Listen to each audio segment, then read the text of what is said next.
ከተማና ከተሜነት ለዓመታት አዋዳ የኖረች ፒያሳ በጣሊያንኛ ቋንቋ ስያሜ የምትጠራ ይህች ከተማ ፒያሳ ውስጥ በሲኒማ ቤቶች፣ በወርቅ ቤቶች፣ በኬክ ቤቶች፣ በሆቴሎች፣ በሙዚቃ ቤቶች የተሞላች አልፎም ለድርሰት የፈጠራ ስራዎች መወለድ የሐሳብ ማመንጫ ሆና ኖራለች። በ1880ዎቹ መጨረሻ ጀምሮ ንጉሠ ነገሥት አጼ ሚኒሊክ ሁለተኛ ከእንጦጦ ወደ 4 ኪሎ አዲስ አበባ ዋና ከተማውን አንቀሳቀሰ። በዚህ ታሪካዊ ለውጥ ምክንያት ፒያሳ ከመጀመሪያዎቹ የንግድና መኖሪያ መንደሮች አንዱ ሆነ።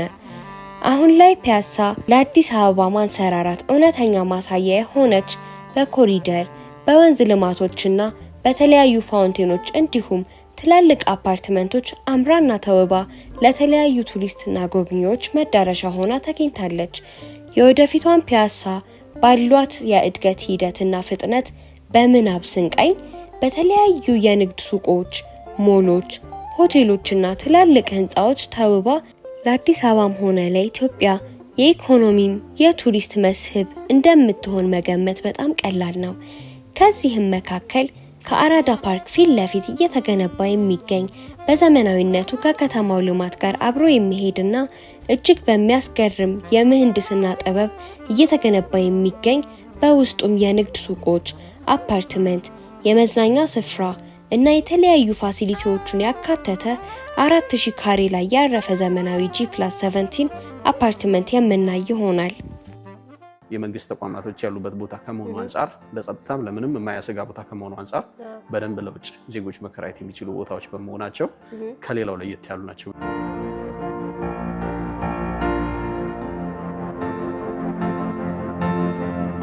ባለ 2 እና ባለ 3 መኝታ ነው አሁን እጃችን ላይ ያለው። ያ ማለት ከ80 ካሬ ጀምሮ ማለት ነው። ባለ 2 መኝታ ከ80 ካሬ ጀምሮ 80 እና 95 ካሬ፣ እንደዚሁ ደግሞ ባለ 3 115 እና 130 ካሬ ሁለት አማራጮችን ይዘን ቀርበናል ማለት ነው።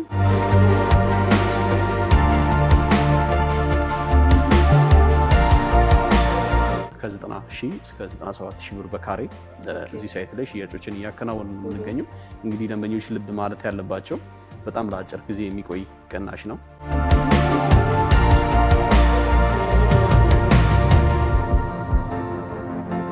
ባለ 2 መኝታ ከ80 ካሬ ጀምሮ 80 እና 95 ካሬ፣ እንደዚሁ ደግሞ ባለ 3 115 እና 130 ካሬ ሁለት አማራጮችን ይዘን ቀርበናል ማለት ነው። በዳውን ፔመንት ስንሄድ ከ720,000 ብር ጀምሮ ቅድመ ክፍያ ደንበኞችን እያስከፈልን እንገኛለን ማለት ነው። እንደዚሁ ደግሞ ዳውን ፔመንቱ ላይ ከፍ አድርገው ለሚከፍሉ ደንበኞች ከ3% ጀምረን የ70/30 የቅናሽ አማራጮችን ይዘን መተናል። ያ ማለት ምንድነው? ሪል የሆነ ዲስካውንት ነው። 70% ለሚከፍሉ ደንበኞች 30% ኦፍ የምናደርግበት።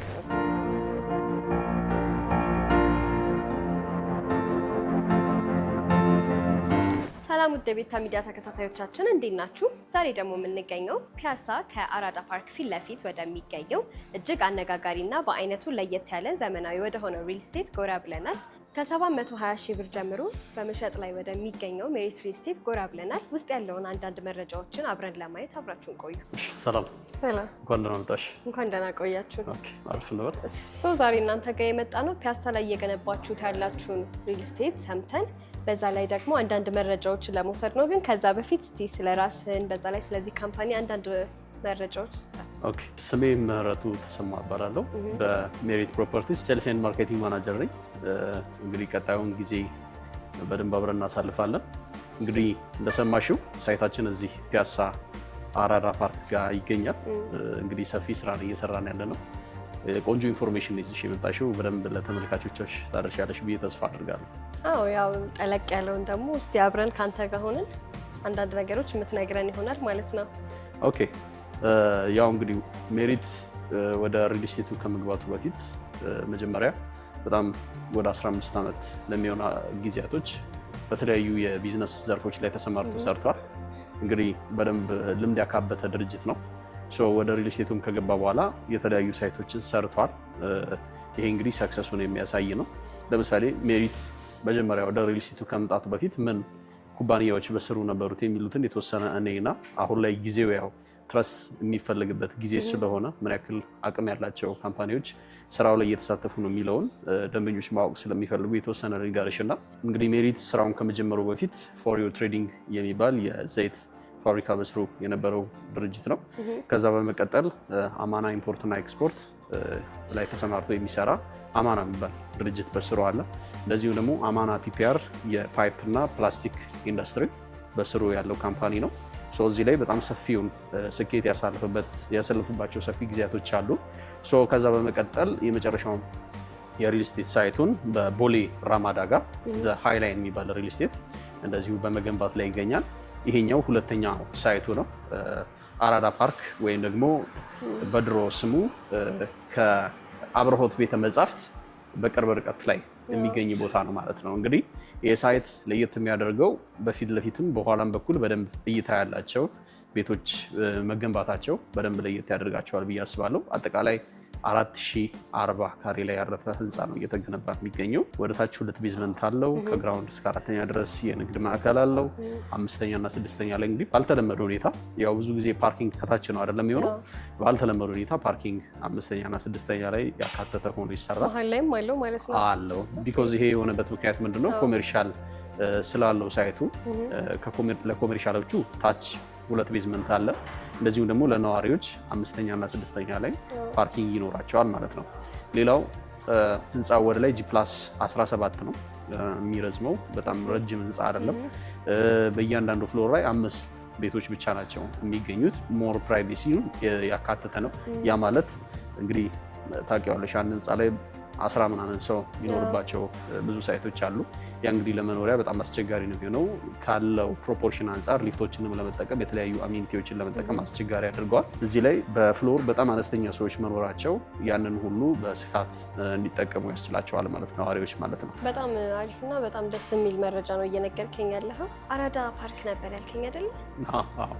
ያው አራዳ ፓርክ ማለት መንግስት በወንዝ ዳርቻ ፕሮጀክቶች ስራ ላይ በሰፊው ከያዛቸው ፓርኮች መሀል አንደኛው ነው። መነሻውን ከዚህ ከራስ መኮንን ድልድይ አድርጎ እስከ እሪ በከንቱ እንደዚሁም ደግሞ አልፎ ወደታች እስከ ፓርኮቹ እስከ ፍሬንድሺፕ ፓርክ ድረስ የሚሻገር ፕሮጀክት ነው። ግን ስፔሲፊካሊ እስከ እሪ በከንቱ ከራስ መኮንን የመስታወት ድልድይ ጀምሮ እስከ እሪ በከንቱ ያለው አራዳ ፓርክ ይባላል። እንግዲህ ይህ ፓርክ በኋላ ውስጥ ወስጄ በደንብ አሳይሻለሁ።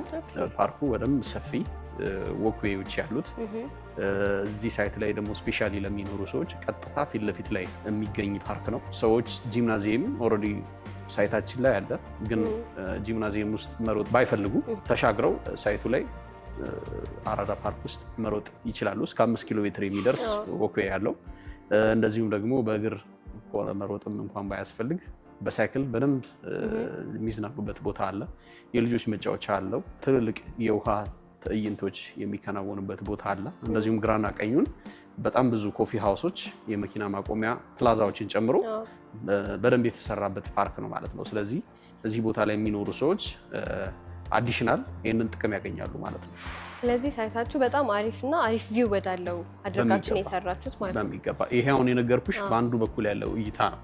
በጀርባ በኩል ያለው እይታ ደግሞ ቀጥታ ወዳጅነት ፓርክን ከፍ ሲል ደግሞ እስከ ሳይንስ ሙዚየም ድረስ አሻግሮ በደንብ ማየት የሚችል እይታ ያለበት አካባቢ ነው። ስለዚህ በሁለቱም ሳይድ በጣም አሪፍ ቪው ያለው ቦታ ላይ መርጣችሁ ነው ሳይታችሁን እየሰራችሁ ያላችሁት ማለት ነው። በሚገባ ማለት ነው። በተጨማሪ ያሏችሁ የካሬ አማራጭና የመኝታ አማራጮች ውስጥ አንዳንድ መረጃዎችን ስታይ። ጥሩ እንግዲህ ቆንጆ ጥያቄ ነው ያነሳሽው። ስፔሻሊ ሳይታችንን ቅድም በነገርኩሽ መረጃዎች ወደውት ተነስተው እኛ ጋር እንግዲህ ቤት ለመግዛት ፍላጎት ያሳደሩ ሰዎች የመጀመሪያ የሚያነሱት ጥያቄ ነው ብዬ አስባለሁ። እንግዲህ እኛ ሳይት ላይ ከቪው በተጨማሪ ሰዎች እንዲወዷቸው የሚያደርጓቸው አማራጮች ያቀረብናቸው የካሬ ሜትር አማራጮች ናቸው። አሁን ላይ ባለ 1 መኝታ ኦልሬዲ ሽጠን ጨርሰናል።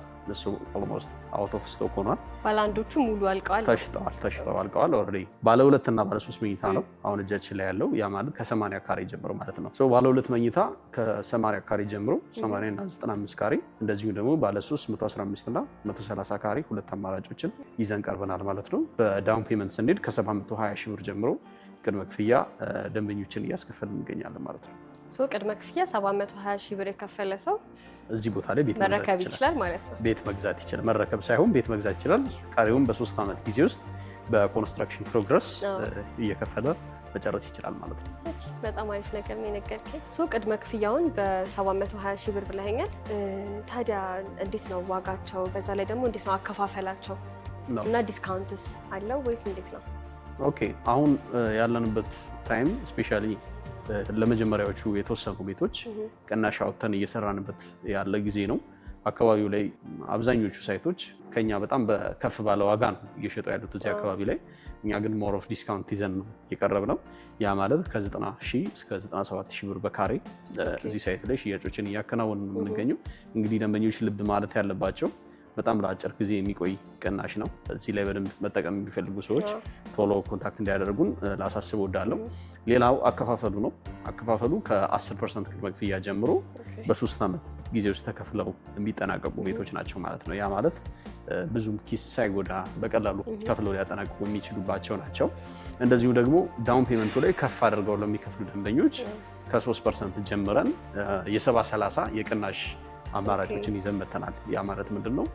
ሪል የሆነ ዲስካውንት ነው። 70% ለሚከፍሉ ደንበኞች 30% ኦፍ የምናደርግበት የ70/30 አሰራር አለ ማለት ነው። ኦኬ በጣም አሪፍ ነው። ስለዚህ ያው ቀደም ብለህ እንደነገርከኝ በጣም አሪፍ ያከፋፈል ሂደት አላችሁ። በዛ ላይ እንዳልከው ኪስ በማይጎዳ መልኩ እና በ3 ዓመት ውስጥ የሚከፈሉ አማራጮች አሉ። ታዲያ ህንፃው ላይ ምን ምን የሚያካትት ነገሮች አሉ? ጥሩ ያው ቤትን እንግዲህ ቤት ከሚያስብሉ ነገሮች አንዱ በአካባቢው ላይ እና በህንፃው ላይ ምን አይነት ነገሮች አሉ የሚለው በጣም ቤዚክ ጥያቄ ነው። ስፔሻሊ ቤት ትልቅ ኢንቨስትመንት እንደመሆኑ መጠን ህፃናት ተወልደው የሚያድጉበት ቦታ ነው። ትውልድ ሼፕ የሚደረግበት ቦታ ነው። ማረፊያም ነው።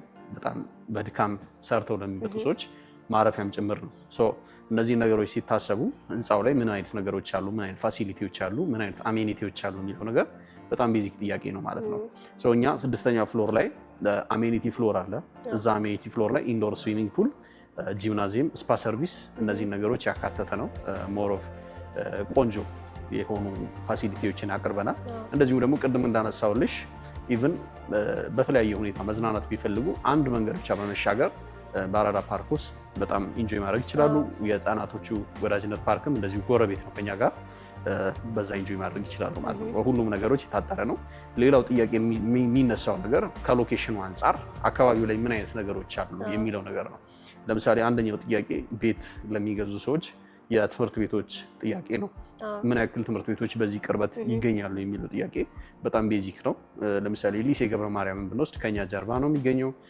ጥቁር አንበሳ ትምህርት ቤት እንደዚሁም ደግሞ ካቴድራል ትምህርት ቤት፣ ሌሎችም ትምህርት ቤቶችን ማንሳት ይቻላል እዚህ ጋር ያሉትን። እነዛም በቀላሉ ሰዎች አክሰስ ሊያደርጓቸው የሚችሉ ትምህርት ቤቶች ናቸው። የመንግስት ተቋማትንም ብናነሳ በቅርብ ርቀት ላይ እና አንድነት ፓርክን፣ የተለያዩ የከተማው መስተዳደር ዋና ጽሕፈት ቤቶችን እንደዚሁ በቅርብ አካባቢ ልናገኛቸው የምንችላቸው ናቸው። ጤና ተቋማትንም ብንል እነ ጥቁር አንበሳ እዚሁ ከኛ ጀርባ አሉ። ትልልቅ ሆስፒታሎችንም እዚሁ አካባቢ ማግኘት እንችላለን ማለት ነው። ስለዚህ በደንብ አድርገን ብዙ ፋሲሊቲዎች የተከበበ ነው። እንደዚሁ ደግሞ ፒያሳ እንደ አዲስ ሻይን እያደረገች ያለች ከተማ ነች። እንግዲህ አዲስ እየተገነቡ ያሉ በመንግስት እየተሰሩ ያሉ ፕሮጀክቶችን ካየሽ በአብዛኛው ፒያሳ አካባቢ ይገኛሉ። ለምሳሌ ከአድዋ 00 ፊት ለፊት የምናገኘው የለግዠሪ ሾፒንግ ሴንተር እዚሁ ከኛ ሳይት በቅርብ ርቀት ላይ ዎኪንግ ዲስታንስ የሚገኘው ማለት ነው። እዛ ቦታ ላይ እንግዲህ ትልልቅ ብራንድ የሆኑ ሾፖችን ብቻ የሚገኙበት ነው። ለግዠሪ ነገር ሾፕ ማድረግ የሚፈልጉ ሰዎች፣ ለግዠሪ ቦታ ላይ መጠቀም የሚፈልጉ ሰዎች ቢኖሩ እዚሁ ዎኪንግ ዲስታንስ ብቻ ይህን ሞል ማግኘት ይችላሉ ማለት ነው። ስለዚህ ከዚህ ሁሉ ነገር አንጻር ያቀረበው ነገር በጣም ተወዳጅና ተፈላጊ ሆኗል ማለት ነው። ሽያጩም በጣም በፍጥነት እየተከናወነ ነው። እንግዲህ ቤት መግዛት የሚፈልጉ ሰዎች በውጭ ሀገርና በሀገር ውስጥ የሚገኙ በፍጥነት ኮንታክት እያደረጉን እንዲደውሉልን ስል ማሳሰቢያ ልሰጥ እፈልጋለሁ። ኦኬ በጣም አሪፍ ነገር ነው እየነገርከኝ ያለኸው። ሳይታችሁ ያለው በጣም አሪፍ አማራጮች ባሉበት በዙሪያው አካባቢ ነው። በዛ ላይ ደግሞ እንዳልከው የትምህርት ቤቱን ጉዳይ እንዳልከው የመንግስት ተቋማት፣ መዝናኛ፣ ይህ ሁሉ አማራጭ ታሳቢ አድርጋችሁ እየሰራችሁት ስለሆነ በጣም አሪፍ አማራጭ ነው እየነገርከኝ ያለኸው። በሚገባ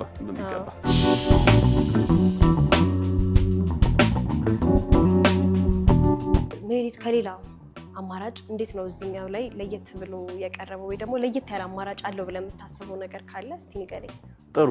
ሜሪት ማለት በራሱ ቫሊዩ ማለት ነው። የስሙ ትርጉም ማለት ነው። እንግዲህ ያው ቤት ሲገዛ ከቫሊዩ ጋር ይገናኛል። አብዛኛው ነገር አሴት ነው። አሴቱ ምን ያክል ቫልዩ ያወጣል፣ ምን ያክል ሪተርን አለው ምናምን የሚለው ነገር በጣም ከቫልዩ ጋር የተገናኘ ቃል ነው ማለት ነው። ሜሪትን ከሌላው ምን ለየት ያደርገዋል ብለን ብንወስድ ብዙ ፖይንቶች ማንሳት ይቻላል። ግን ካለን ሰዓት አንጻር ለማንሳት ያክል ያለንበት ሎኬሽን የመጀመሪያው ነው። በጣም ሎኬሽን ዋይስ አድቫንቴጅስ ነው። በሁሉም በኩል እይታ ያላቸውን ቤቶች ፕሮቫይድ ማድረግ ይችላል። ብዙዎቹ ሳይቶች ለዚህ ያልታደሉም። ቱ ቢ ሆነስት አንዱን ሳይድ ቪው ቢያገኙ እንኳን ዘ አዘር ሳይድ ብሎክድ ነው የሚሆነው። ይሄ ማለት እንግዲህ ብዙ ቦታ ላይ ያየነው ነው። እዚህኛው ጋር ስንመጣ በሁለቱም በኩል እይታ ያላቸውን ቤቶች ፕሮቫይድ ማድረጉ አንድ ለየት የሚያደርገው ነገር ነው። ሌላኛው የሚጠቀመው የኮንስትራክሽን ቴክኖሎጂ በራሱ ሜሪትን ለየት ያደርገዋል። እንግዲህ ቅድም እንዳነሳሁልሽ ከሾፒንግ ሴንተሩ በላይ ያሉ አፓርትመንቶች፣ ከታች ሾፕ አለው፣ ከላይ አፓርትመንቶች አሉ። ከሾፑ በላይ ያለው አፓርትመንቶች ፖስቴሽን ቴክኖሎጂን በመጠቀም ነው የሚገነቡት። ፖስቴሽን እንግዲህ አሁን ላይ የመኖሪያ ቤቱን ሶሉሽን ለመስጠት የመጣ ቴክኖሎጂ ነው። እንግዲህ ከዚህ በፊት የተሰሩ አፓርትመንቶችን በተለያዩ ቦታ ላይ ማየት ይቻላል። ወይ ሳሎናቸው ላይ መሀል ላይ የቆመ ኮለን፣ ወይ መኝታ ቤታቸው ውስጥ የገባ በጣም ትልቅ ኮለን ማየት ይቻላል። ያ ስፔስ ዋይስ በጣም ብዙ ብክነትን የሚፈጥር ለእይታም በጣም የሚረብሽ ሆኖ እናየዋለን። ፖስቴሽን ግን ቤት ውስጥ ያለውን ወይም በህንፃው ላይ ያለውን የኮለን ብዛት በአብዛኛው የሚቀንስ ነው። አዲሽናል ስትራክቸር አለው ስላቡ ላይ። ያ ማለት ለሞዲፊኬሽንም እንዲመች ውስጡ ደግሞ ምንም አይነት ኮለን እንዳይኖር አድርጎ መስራት የሚያስችል ቴክኖሎጂ ነው። እሱን ይጠቀማል። እሱም አንዱ ለየት ያለ አድቫንቴጅ ነው። ሌላው እንግዲህ ሪተርን ኦን ኢንቨስትመንት ነው። እዚህ ቦታ ላይ አሁን እየሸጥን ባለን ዋጋ ምናልባትም ከአንድ ወር በኋላ በፍጹም አይሸጥም። ያ ማለት ሰዎች ለኢንቨስትመንት ቤት ይገዛሉ። በአጭር ጊዜ ውስጥ ምን ያመጣልኛል፣ ምን ያተርፍልኛል የሚለው ነገር በጣም ኢምፖርታንት ይሆናል ማለት ነው። ሌላው ከኪራይ አንጻር ብንመለከት ኪራይ እንግዲህ ሊከራይ ይችላል። በተለያየ ቦታ ያሉ ቤቶች በጣም ራቅ ብለው ያሉ ሰፈሮችም ይከራያሉ። ግን ቤዚካሊ ልዩነቱ ምንድነው? መሀል ከተማ ውስጥ ያሉ ቤቶች ለነማን ነው የሚከራዩት የሚለው ነገር በጣም ትልቅ ምላሽ ነው ብዬ አስባለሁ። እዚህ ቦታ ላይ ቤት የሚገዙ ሰዎች በእርግጠኝነት ለኤክስፓትስ ማከራየት ይችላሉ። ቢኮዝ ቦታው በጣም ሴኪውርድ የሆነ ቦታ ነው። በግራም በቀኝም የሚጠበቁ የመንግስት ተቋማቶች ያሉበት ቦታ ከመሆኑ አንጻር ለጸጥታም ለምንም የማያሰጋ ቦታ ከመሆኑ አንጻር በደንብ ለውጭ ዜጎች መከራየት የሚችሉ ቦታዎች በመሆናቸው ከሌላው ለየት ያሉ ናቸው ብዬ አስባለሁ። ኦኬ፣ በጣም አሪፍ ነገር ነው እየነገርከኝ ያለው። ያው እንዳልከውም ከሌሎቹ አማራጮች በጣም ለየት ባለ ሁኔታ ይዛችሁ እንደመጣችሁ ነው እያየን ያለ ነው። በሚገባ